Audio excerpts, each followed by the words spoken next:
Hi, I'm Rick Anthony, and welcome to the Someone You Should Know podcast, the podcast that focuses on musicians, authors, and interesting people. We like to say we're making a difference one artist at a time. So sit back, have a cold one, and get ready to meet someone you should know. Today's guest is more than just a rock guitarist. He's a survivor, a storyteller, and a force for good. All he's missing is a cape, I think, You know him as a longtime guitarist for the Rock and Roll Hall of Fame band Joan Jett and the Blackhearts, but this guest's legacy goes beyond the stage. He's a recovery advocate. He's a solo artist, and he's using his platform to help fight addiction and find healing through music. He knows that redemption and rock and roll go hand in hand. It's a true honor to have this rock and roll veteran on. Ricky Byrd, how you doing, sir? I'm doing great, man. How you doing? You got, like, people always tell me that I have a rock and roll name, Ricky, right? Guitar player name.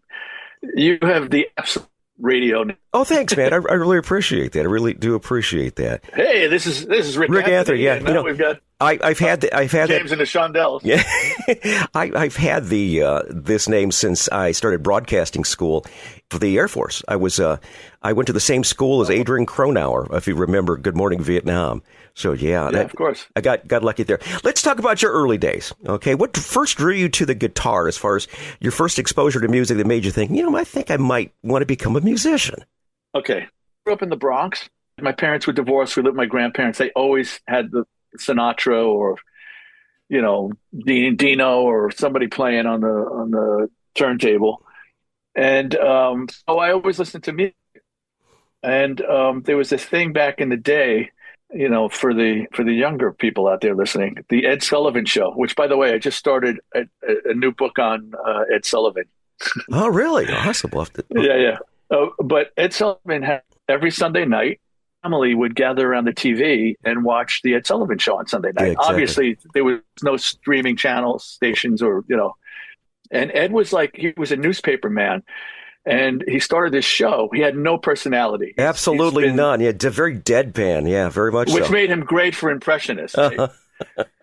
So I saw the Stones. I mean, I saw everybody, but I saw this. I didn't see Elvis. I was too young to see Elvis. But the Stones and the Beatles that same year. I was 65. I was 9. And I loved the Beatles. And which Beatle were you? I was George, Yeah, I figured being a guitarist, yes, I understand that, yes. So even at 9 years old, I saw something that was attractive to me. My mom said, Ricky's birthday's coming up, and she must have mentioned that I wanted a guitar, and he gave her a guitar to give to me. Oh, nice. Like a no-name acoustic guitar, which is now in the Rock and Roll Hall of Fame, I might add. I'm serious. I saved it all these years. And I had this, I believe everybody can do something great. Mm-hmm. Not everybody finds that because of distractions of life. But I was able to pick up stuff off the radio. Not well, but I could pick up riffs like Satisfaction or this and that. In fact, I remember for show and tell one year in school, PS 73 in the Bronx. There you go. PS 73, yes. Yeah, they don't even use PS anymore. I know. It was strange. The whole bit about was it Robert Klein started talking about singing how you loved your favorite public school, PS 106. Right, we love you. Yeah, and he was from the Bronx too, if I remember correctly. And I did "Happy Together" in front of the class. Nice. Nice. And I picked that song probably because the riff was like down, down, down, down. It was kind of easy. I was probably horrible, but I did it, and the girls were smiling at me, and I thought that was a plus. There you go. Yes, exactly. Anytime you can get the girls. So that was the beginning of it. Yeah. And then I would try to learn stuff off the radio, and then we moved to Queens when I was 13. Mm-hmm. So now I'm in junior high school. And I'm starting to meet other musicians. Small, it's not like today where everybody plays something. It was or home studio, and we would hang together, right? Because I felt I was I wasn't like one of the greaser kids. Like greaser, there's a word you don't hear anymore. Yeah, exactly. Fonzie. Yeah, it's the Fonzie, the shot on Oz, or actually a hitter. That was a term too. That was sort of like that same kind of vibe. Real smart ass kids, the nerds. I was somewhere in between. I did okay. I skipped when between the 5th and 6th grade or something. But I I loved music, and I Mm-hmm. loved comedy even. For some reason I took to all that stuff really. I guess I loved entertaining and Yeah. entertainment. In fact, we used to go up to the mountains, the Catskills. I think my mom shared a bungalow with my aunt, and we'd go up there. I think on the weekends, if I remember correctly, Monticello. And I went to a day camp, see, and Briarton Day Camp. Wow, I'm remembering everything. It's amazing And what you mean. they put on a show, see, and I was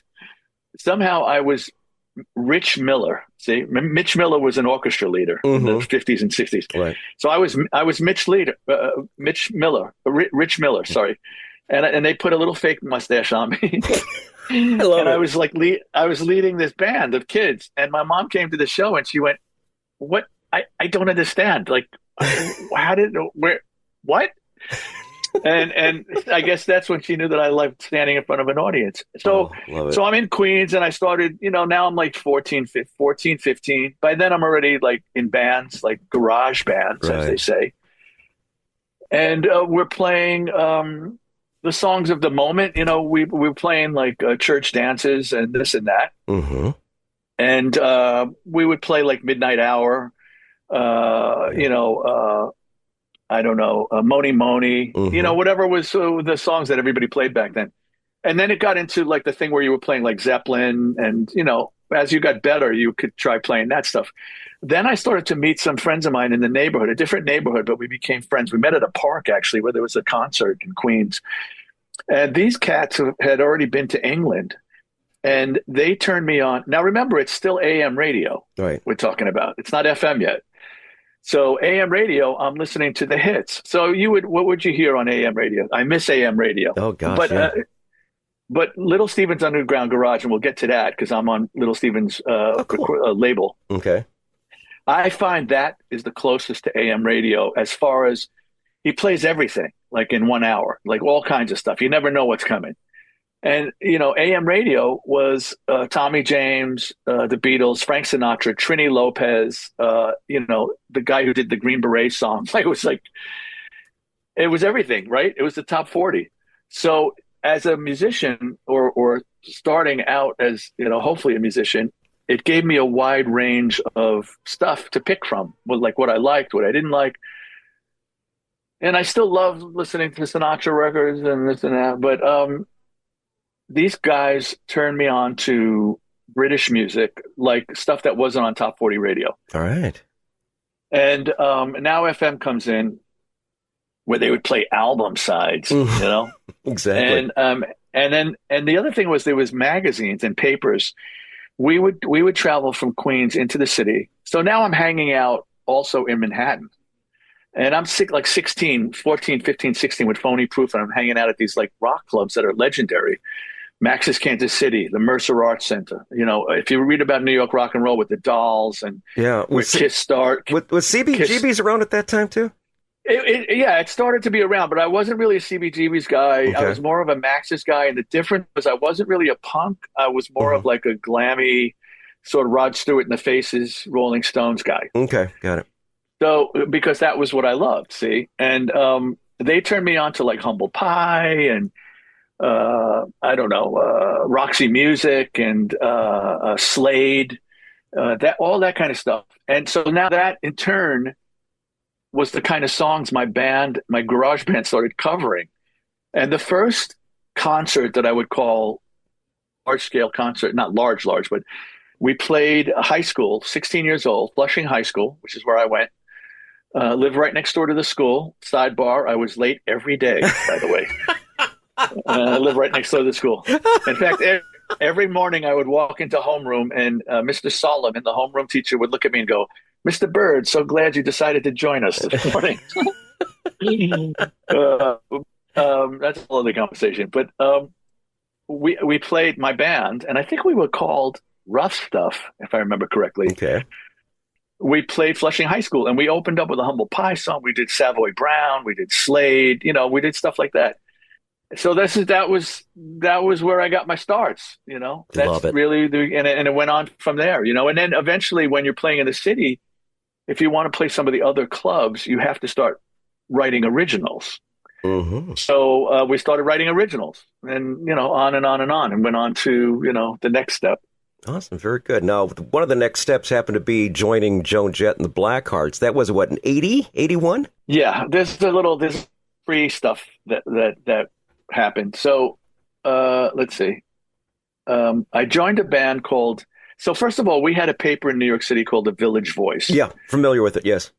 I don't even know if it still exists. If it does, it's way smaller. I know that for sure. But in the back was the classified. So as a musician, that's where you bought equipment. That's where you found out who was looking for a guitar player. That's where people were looking for a guitar player, on and on and on. And it had a whole thing of who was playing where. Every club in the city, from Madison Square Garden down to Kenny Ways, who was playing. I found these guys in there called New York Central, Okay. and they had done a record on RCA, a single. I joined that band, and we started playing gigs. They were original, but to make money on the weekends, we were a cover band. See, this was the mid-'70s, and we were playing. We would go up. We were the teen band Okay. at the Pines Hotel in the Catskills every weekend, which was a great gig. And so we would do our 2 sets or 3 sets, whatever it was, in the teen room, right? Because the parents would come up there and they would leave their kids to go to the teen room, and they would go do their thing. And so we would play our sets. What did it? Let's see. We would do stuff like Honky Tonk Woman, mid-'70s, right? Right, so exactly, yeah. That rock and roll stuff, but also stuff like Walking in Rhythm, like R&B, Oh, yeah, like Blackbirds, yeah. stuff, Earth, Wind and Fire, stuff like. When the gig was over, and we would watch the show now, but Catskills comedians, right? Oh, yeah. And most of these people they were huge in the Catskills. Maybe they were on the Ed Sullivan Show, but nobody knows most of them. Only a few people remember these names. And I got to watch them every night. And my love for comedy, grew from that.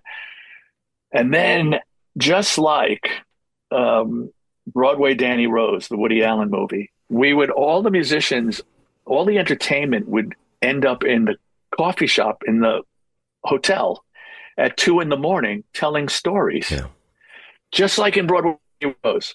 Said, I remember I was on the Ed Sullivan Show and I was supposed to do 20 minutes and, I don't know, Kitty Carlisle went long. And I got preempted by Topo Gigio. Yeah, exactly. It was just like that. But the reason I mention that is now it's me. So now when I get together with my friend, like Liberty DeVito from Billy Joel's band, or Jeff Carlisi from 38 Special, we sit around and we tell these stories. The same thing. It's the same thing. So it just keeps getting passed on, time and again. So now we're in the mid-'70s. I joined the show. We're doing that. That group ends. And I join a band from the Village Voice. A band's moving down from Boston. They're called Susan. Don't ask me why, because I swear to God, I forgot what the reason was, and they probably anyway. And we're an original band, right? We were not a cover band. We're original band, and we start playing some New York clubs, like the Great Gildersleeves on the Bowery. Like, okay, cool. And now I'm with Carol. Carol Kay is my girlfriend back then, and she knew Tommy Mottola from Long Island. See, Carol grew up in Queens, and Tommy Mottola, the big, he was the head of Sony and all that stuff. Exactly. But he had Champion Entertainment Management Company, and he managed Hall & Oates. Oh God, now I can't remember anybody else. You could look it up, Google it. Kid Creole and the Coconuts. Do you remember that? Oh gosh, yes, of course. Yeah, and probably a few other people. But she brought him to a rehearsal, and on the spot, he signed us to a production deal. So we did a record called Falling in Love Again, which you can find on eBay, blue vinyl. And my first tour was, we opened up for Graham Parker and the Rumor on his Squeezing Out the Sparks tour. Okay, so, which was pretty cool because that's my favorite Graham Parker record. That was my first cross-country tour. And we went from, New York. I think we started in L.A. our way back. The music. So that was great. then at the end, we did what every other band does when you're starting to do good. We broke up. Of course. Yeah. And, we tried to resurrect it in different versions. Didn't work out. So now I'm in New York, see, and G.E. Smith, the guitar player. Oh, yeah. From Saturday Night Live, yeah. Exactly, and many other cool things. Played with Bob Dylan, the whole bit. We were friends, and he left Hall & Oates. He was with Hall & Oates for years, and he did a solo record. And he said, I'm going on tour. Would you like to be the other guitar player? And I said, absolutely. I did that tour with him, and we opened up for Squeeze. Oh, yeah. And we toured the country. And I think it was the Tempted tour. See? Yeah. Another great record. Paul Carrick. And those guys, yeah. Mm-hmm. Yeah. So, so that tour ended, and now I'm back in New York. Not sure what I'm going to do next. Somebody from Chrysalis, who we were friends with, said that the Babies had broken up in England and John Waite was moving to New York, and they thought I'd be good with John Waite. So we became really good friends. Me, Carol, and John, we were like the trio from hell at one point, hanging out in the city. But, we started trying to write songs, but that we were like, we spent more time partying, I think, also. So there was that. And then Carol started working at a management company called Lieber Krebs. After working with Kiss, she was Kiss's first publicist and worked for all the huge records. She's working at Lieber Krebs, which is another big management company who managed Aerosmith and Ted Nugent, Def Leppard, like a bunch of people. Humble Pie, see? Mm-hmm. She knew Humble Pie was Steve Marriott was like, I idolized Steve Marriott. So he lived in New York with his wife, Pam. She introduced us, and we became friends. Once again, a lot of partying, but we became friends. I used to hang out at his house all the time. He lived in the Village, in a brownstone. And in fact, when me and Carol had a fight, I would go stay with him and Pam.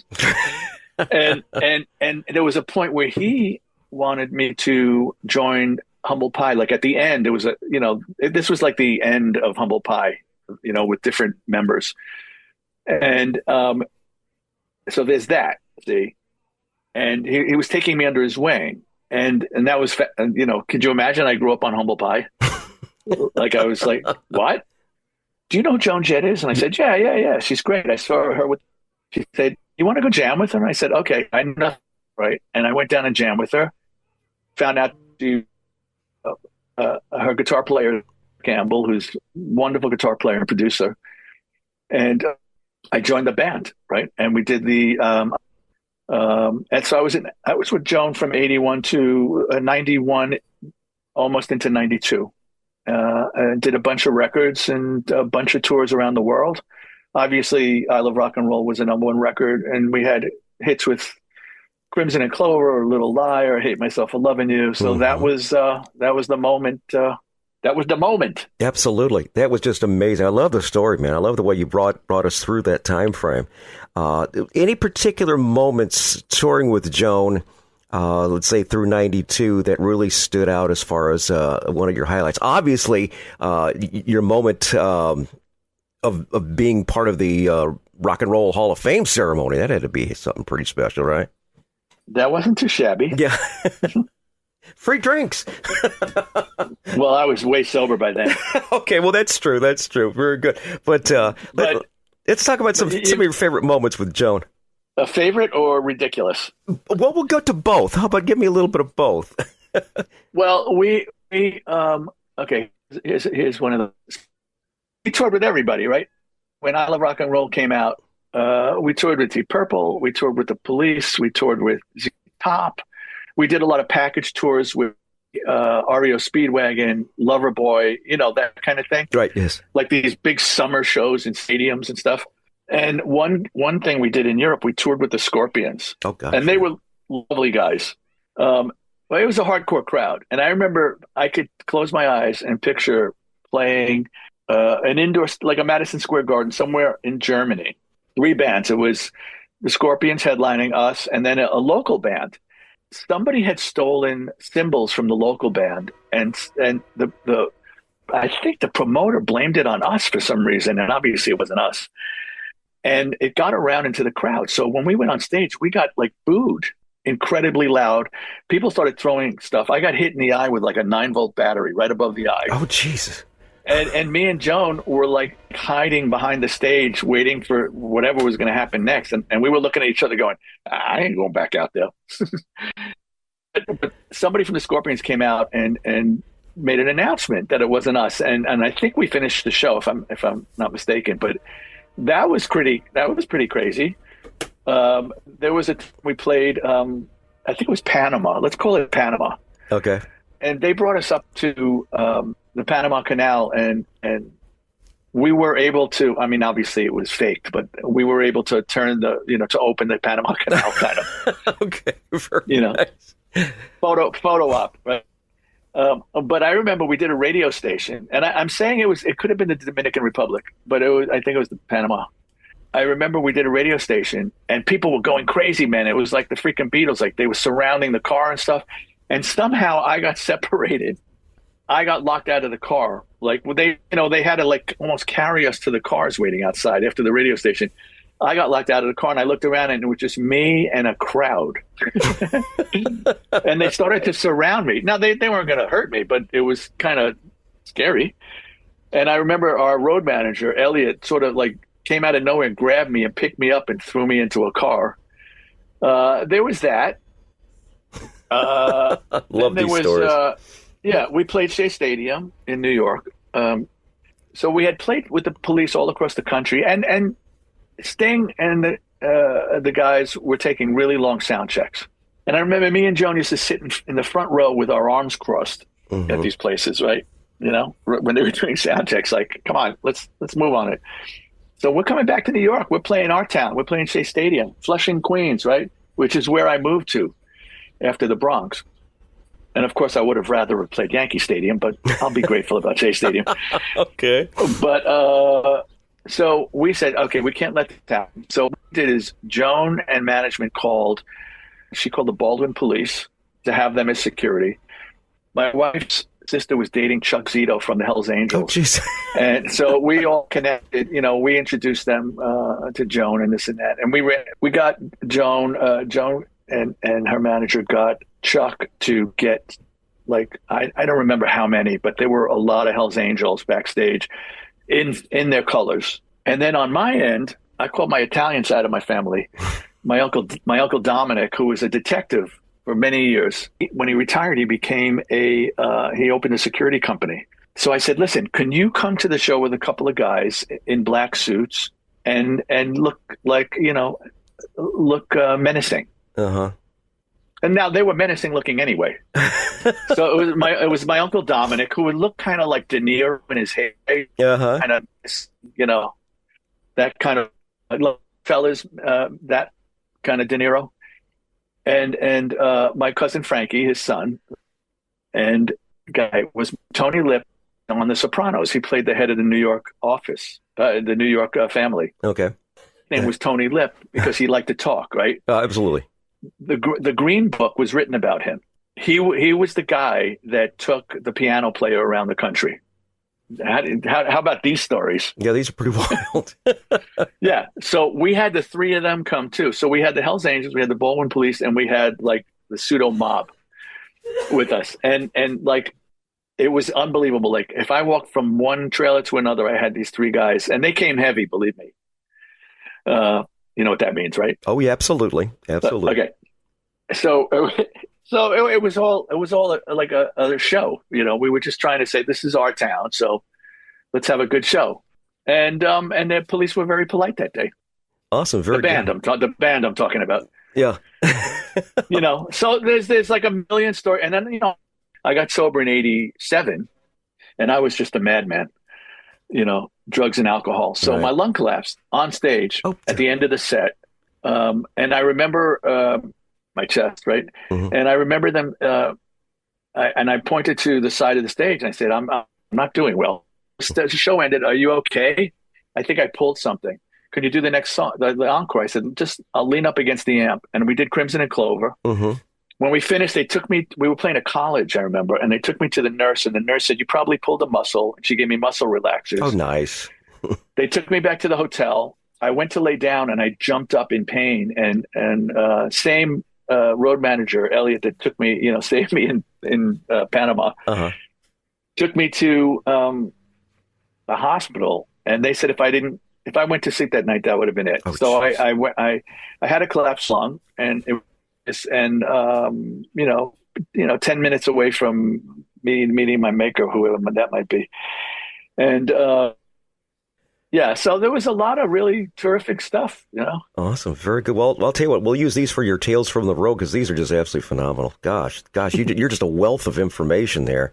I can understand sitting down with some of your friends and just talking for hours. And that's what the story of the book is that I'm working on, called Tales from the Road. And it's just wonderful road stories that you've endured, you've managed to endure. But looking back on it, you kind of look with a little bit of a smile as you finish off the rest of your bottle of wine or whatever it might be. Let's talk music. NYC Made. This is your 5th solo album. How does this one compare to your previous 4? The first one, Lifer, which came out in 2013, if I remember correctly, that was straight up rock and roll. So there was no recovery stuff on it. And that was just me figuring out what I do. You know what I mean? Mm-hmm. And that's part of my story. After I left the Blackhearts, I got involved with a lot of recovery stuff.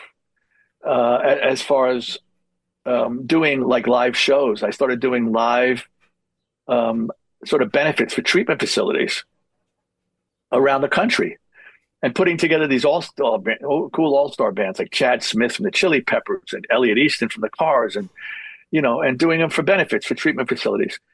And then I got an idea. Maybe I could do treatment facilities. Maybe I could actually play the treatment facilities.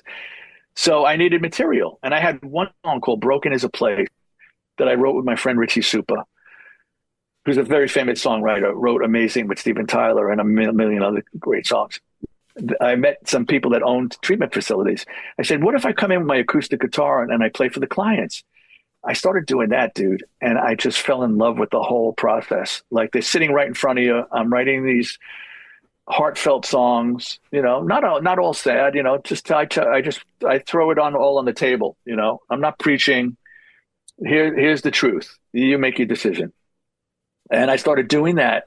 And every gig I came with another song. So now all of a sudden, and it would be songs and telling my story. So I would do an hour, maybe 5-6 songs, and then I would tell my story about recovery, how I got there, what I'm doing now, why I'm still sober. And I did it all over the country, and loved it to death. And I'm trying to start it. If anybody's listening that has a treatment facility, I would love to do my thing again. I mean, COVID shot it all down. COVID stopped everything. Right. And I have to try and do it. I got to start making calls to do it. I just love it to death. Like, Ricky, what would make you happy to do? I would be happy just to play treatment facilities. I can't tell you what a feeling it is when you see them laughing and crying and coming up to you and saying, man, I was going to leave today, but somebody told me I should see you. I still get messages from these people saying this song or that song helped keep me sober. So from that, they would come over to me after the gig and say, how do we get this music? See where this is leading? Yes, exactly. And I said, I put it off. I said, I guess I got to put together something. So that's how the Clean Getaway CD came about. So once I had the Clean Getaway CD, I started, I had to charge a fee because, I'm traveling and this and that, obviously. But I would bring a stack of CDs of Clean Getaway and I would give them to the clinical directors and say, give these out to the clients once they're ready to leave, they complete their treatment. So that's how I got them to take this stuff home. Wonderful. Then came a Clean Getaway, so I did that. And then it was like, oh shit, I'm still writing recovery songs, aren't I? Like, I would try to write about other stuff, but I didn't have it. So I wrote Sobering Times. And now every one of these albums, there's always a straight rock and roll song that little Steven would play and make the coolest song in the world in the underground garage, in little Steven's underground garage. Right. So now he's getting to understand what I do. See, little Steven says to me, you should be on Wicked Cool, which is his label. I'm like, okay. And I say to him, but I don't want a whole record. The decision, it's not going to be a record. I want to do a whole record. Can we put out singles like Tommy James in the 60s? He said, yeah, great. That's where the first couple of singles came out in the underground garage on Wicked Cool, 2023, leading up to the finish of the record. Maybe the end of 2022 into 2023. I had 4 singles. The first one was Pandemic Blues, which obviously comes from being locked down, right, for all that time. That's what that song's about. Then came Alien. See? Now, all these songs are on the NYC Made album. Alien was the second single. That came from watching The Day the Earth Stood Still on TCM one night. Okay. And I went to sleep and I had a dream that I was being interrogated by classic, studio aliens with the big green heads. Okay. But we were in like a 40s, noir movie, black and white in a police setup, where I'm in this little room at a table with a couple of chairs, and they're standing over me with the light, the light that's shining on me. Oh, of course, yes. Gotta have the light. And now the kicker to this is, so why am I there? I'm trying to buy the Earth's time, because this is based on The Day the Earth Stood Still. That's the whole point of the movie. And I'm trying to buy the Earth's time. And sitting next to me is Steven Van Zandt.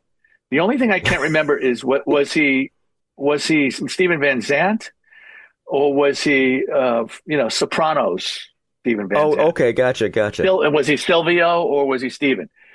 But he was the mediator for this, or the consigliere, for this meeting. That's Alien.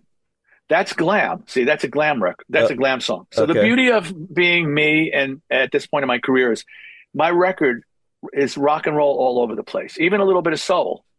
I could do that now because it doesn't matter. It's all kinds of rock and roll, and there's a little bit of soul, and there's ballady stuff, and there's an instrumental, which we'll talk about. Now I'm still on this singles kick, but I say to Steven, I've got 14 songs. And he goes, why don't we put out a record? Okay, let's do it. And we narrowed it down to 12. First single was Transistor Radio Childhood. Yes, love it. Your Transistor Childhood was like mine, because you probably grew up listening to Cousin Brucey and WABC New York and in the song. Yeah, exactly. And you start talking about all the great bands at the same time. I listened from a different perspective because I listened to the radio personalities. That was the big thing for me. And ultimately, that's what helped me become a radio personality. Of course. It was just like, I remembered when having that transistor radio, when I was 9, my dad gave it to me for my birthday, and I got a chance to listen to all the Cub games and such. But WGN would do something at the top of the hour. They'd play a tone to let you know it was the top of the hour. And as I was playing baseball in the afternoon and stuff like that, I'm going, I heard that tone going, okay, is that the 4 o'clock tone or the 3 o'clock tone? I know I didn't get home by 5. So it was one of those kind of things. We'd always keep track of things. But the commercials were great too, right? Oh, absolutely. Absolutely. You still remember them. In New York, we had National Speedway, I think it was. The car races, or Palisades Amusement Park. Absolutely. And as I explained in the song, I was either sitting on the stoop. I always had like a transistor radio and a baseball bat that I got at that day at Yankee Stadium, because I grew up right up the block from Yankee Stadium. Or I was hiding under the blankets because it was time to go to school, and I had to go to school the next day, and I was listening to radio. And there you go. All right, let's play that song right now, because I know you're going to love it. Here is Transistor Radio Childhood from the album NYC Made, from today's podcast guest, Ricky Byrd. Sitting on the stoop, hours at a time. Got the ball game on, it's Yankee 625. When the last pitch is thrown out, quick to flip the dial. Cause whatever cousin Brucey plays, we're sure to bring a smile. I had a transistor radio childhood. It got me through when nothing else would. Transistor radio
selected by the Beach Boys in my room.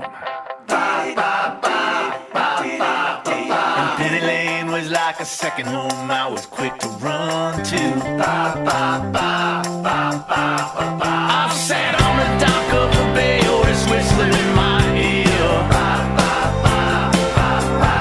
I took a drive with Mustang Sally and rode with Paul Revere.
Ricky Byrd right there, Transistor Radio Childhood. More great music and conversation with Ricky's moments away. But first, I want to say thanks for tuning in to the Someone You Should Know podcast.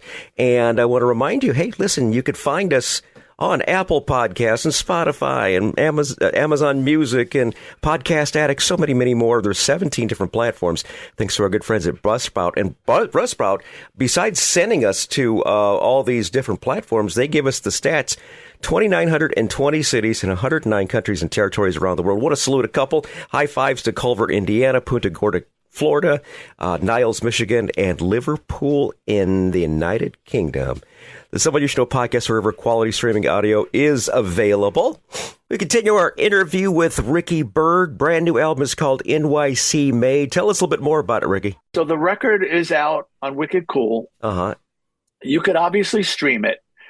And I understand everybody has, their subscriptions for $15 a month or whatever it is for Spotify and Apple Music, and you get every song ever recorded. But there's a thing going on, like the music business is completely different now. And I don't tour really. I may do some acoustic shows because I don't have a band. And can I put together a band? Yeah, I can put together a slamming ass band. But can I take the emotional stress of putting together a band? Oh gosh, no. Oh God, I don't know. I mean, I actually did an acoustic tour once that was called the Ricky Byrd No Band, No Headaches Tour.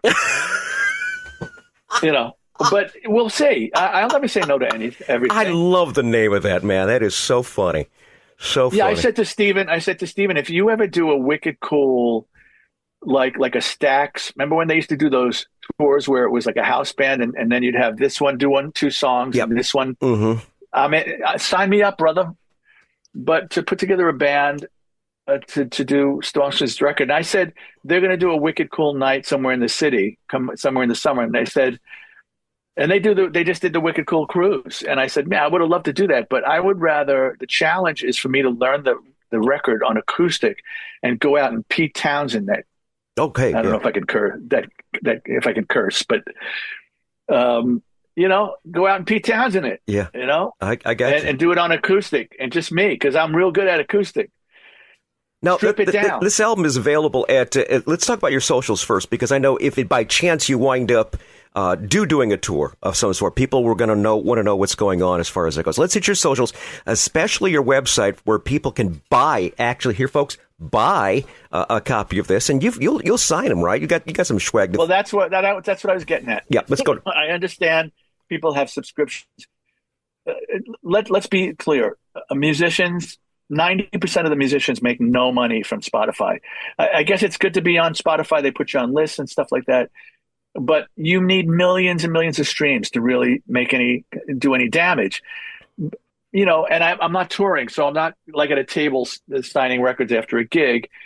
Most of us, if you want to support rock and roll as it is today, And there's a song on my record called Rock and Roll's Demise Has Been Greatly Exaggerated, which talks about people say rock is dead, but there's some kids somewhere in Sheboygan that are banging it out in a garage right now that are going to be huge at some point. But the music business has changed. So what I do is I am signing vinyl and CDs. It's blood red vinyl, by the way, and CDs and CDs. And I throw in all this bird swag. So I throw in a signed copy of the Sobering Times record. I throw in a signed 8x10. I throw in a NYC Made guitar pick. I throw in stickers. I make stickers for all my records. So I throw in a couple of NYC Made stickers, and I'll throw in something from Clean Getaway. Well, actually, I think I'm out of Clean Getaway, but Sobering Times stickers. We need you to purchase stuff from us. Absolutely. We need you guys to buy hard copy. Yeah, okay, it's great to go in the gym and listen to digital stuff on your on your iPhone, but man, is that the same as holding a piece of vinyl in your hands and reading the liner notes while you're listening to it with the lights low? That's the way I used to do it for decades. That was it. As far as you get your copy, you get your headphones that you got at Radio Shack, and you crank up your stereo and you put that needle down, and you just sit back and listen to some great music. And like I said, I'm sober since '87. But for you out there that still smoke weed, album covers were great for rolling weed, if I remember correctly. Hey, if you remember Big Bamboo by Cheech and Chong, it included the papers. Funny you should say that, because I just found a copy of that for $4.99 at a thrift shop. Unfortunately, the papers weren't there. Gone. Oh, jeez. But that's what I'm saying. Is like, if you want to support rock and roll, because there's going to come a time where we can't afford to keep recording new music. Oh yeah, I know. So if you want to support rock and roll, then go on rickybyrd.com and purchase a copy. I am most grateful for anybody that purchases a copy of NYC Made. And my other records are on there as well. Lifer, I think I don't have any hard copies left, but you could download digital, I think. But and also my website, rickybyrd.com, has first of all, it has all the reviews, all of the interviews that I do. Another single comes out, or if I'm playing a gig or something like that, I will send a mass email out to everybody. Awesome. I love it. And that's where we are now in the rock and roll business. I mean, luckily, that's where we are, man. Awesome. Very good. You adapt to the new music. Which is a perfect interlude here as we start talking about more new music. This is an instrumental that you actually dedicated to the late, great Jeff Beck. It's called Rhapsody in Blues. It is a fabulous song. Let's play that one right now on the Someone You Should Know podcast.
That is Rhapsody in Blues, a tribute to the late, great Jeff Beck from today's guest, Ricky Byrd.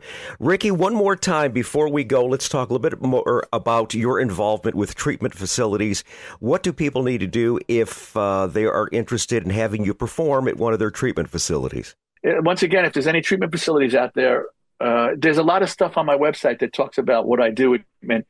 If you're interested, email me, and I can send you testimonials from the treatment. What's a good email for you, Ricky? Well, you could find it on the website.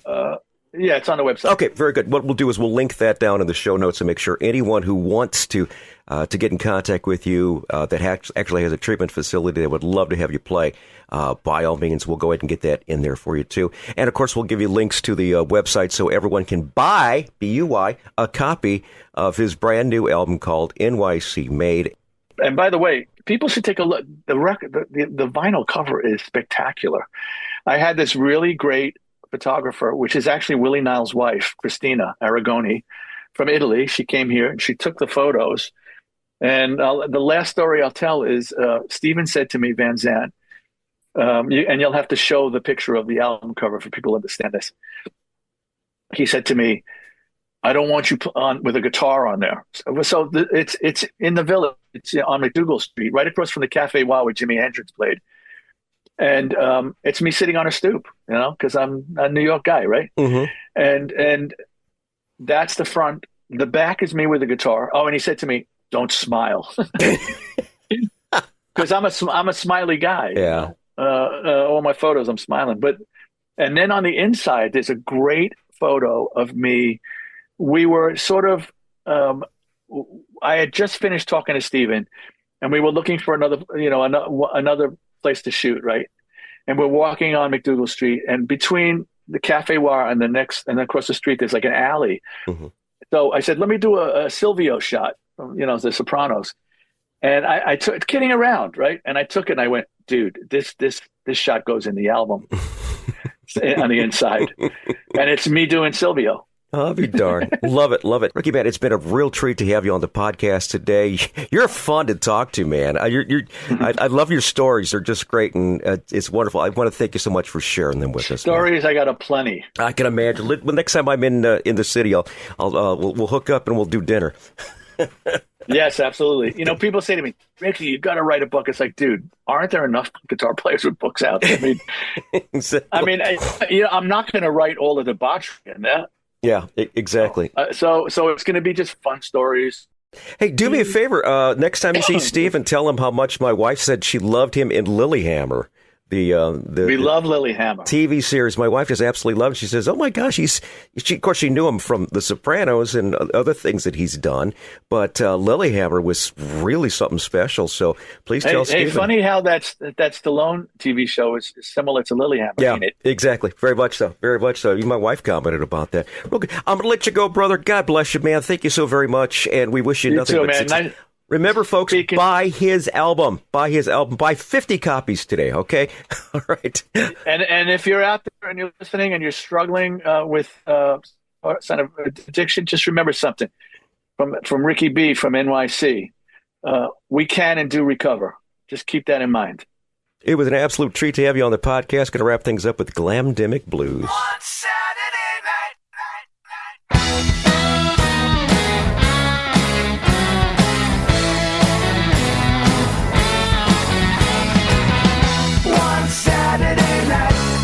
Saturday night. Say it again now. One Saturday night. Hey, life, when did you get back in town? It's been strictly Dullsville since you ain't been around. Things have changed, but you knew that all along, didn't you? Well, cut to the chase, all used to be is gone. I know we'll get round eventually. It feels like an eternity. I'm a patient man, but this one's for the books. I'm hungry for some nightlife and the good times that you took. Well, give me one Saturday night. Time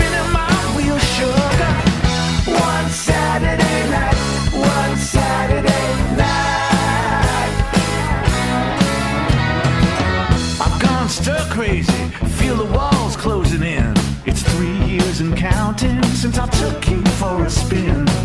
I'm chomping at the bit to get back in the game. I could use a little bit of different, 'cause every day's pretty much the same. Hey life, I'm talking to you. All due respect, why do you do the things you do? In this not so perfect world, we're all just trying to have our say. It's hard enough without those roadblocks you keep throwing in our way. Well, give me one Saturday night, one Saturday night. Ooh, tired of spinning my wheels. One Saturday night, one Saturday night. Well, I forgot how it feels. Mask off, it's here, it's gone. Mask off, it's here, it's gone.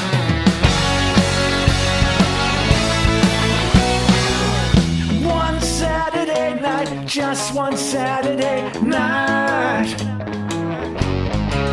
Come on. One Saturday night, one Saturday night. Let me hear you saying like la da da da da, la da da da da. Man, it sure has been a while. La da da da da.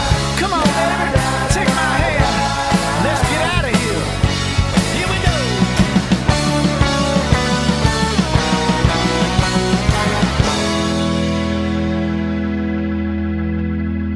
Hi, this is Rick Anthony, thanking you again for listening to this episode of Someone You Should Know. Now, if you're an aspiring musician or an established musician that's looking for a little exposure, I invite you to drop us a line at someoneyoushouldknowpodcast@gmail.com. That's someoneyoushouldknowpodcast@gmail.com. Also, I invite you to tell a friend about the Someone You Should Know podcast. I thank you for tuning in this time, and I invite you to check us out next time on the Someone You Should Know podcast, because you never know who's going to show up. Until next time, remember, God loves you, and so do I.